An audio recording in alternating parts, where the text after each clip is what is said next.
Happy Friends Day po sa ating lahat. Ako nga po pala si Brother Robert ng FCC Manila po.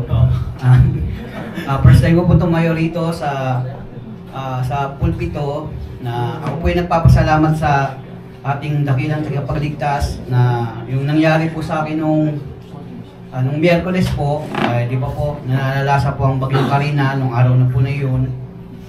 Meron pa rin po kaming pasok po kasi nung araw na yun kasi po bilang po isang empleyado, wala pong cancel po sa trabaho. Pag oras po ng trabaho, trabaho po talaga. Kahit po bagyo yan dumating, kahit sunog yan, kahit anuman po, basta po sa trabaho po is hindi po pwedeng umabsent.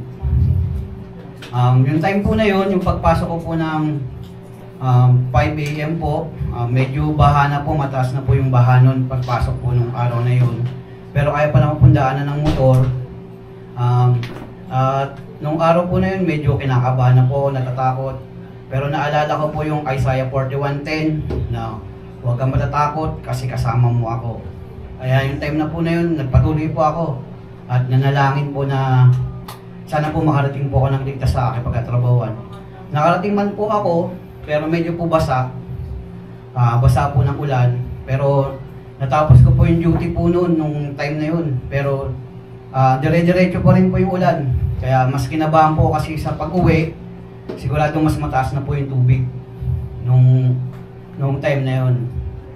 Pero nagpatuloy pa rin po ako na umuwi. Kahit gano'n na po kataas, sinugod ko po yung baha. Nagmala jet ski po yung motorsiklo ko po. Pero hindi naman po lumutang. Medyo mabigat. Siguro may angkas po ako sa likod. Hindi ko po ma-explain kung bakit wala pong tumatawid. Sabi ko, ba't kaya wala tumatawid?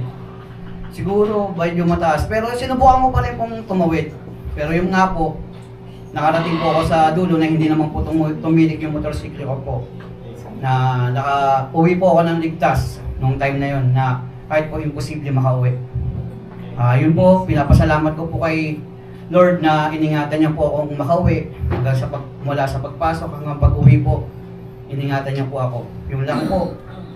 Binabalik ko na po ang pasasalamat kay Lord na iningatan niya po ako nung araw na yun.